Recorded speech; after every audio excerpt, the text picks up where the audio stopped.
Welcome to Pluralsight and this Red Team Tools course featuring Recon-ng, the open source technical information gathering tool developed and maintained by yours truly, Tim Tomes, otherwise known as Landmaster 53. As a Red Team operator, you've often faced the dilemma of how much time, if any, to commit to technical information gathering.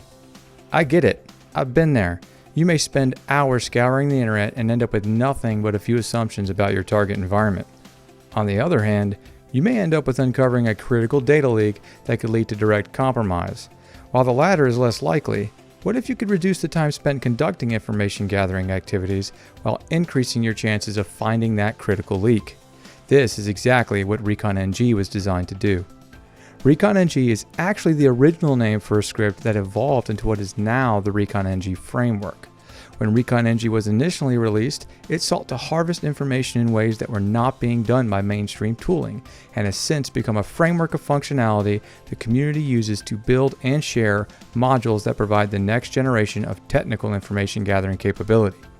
Whether you're looking to begin making assumptions about a target environment or collect information to conduct a specific attack, join me to learn tips and tricks for installation and general operation of Recon-ng today.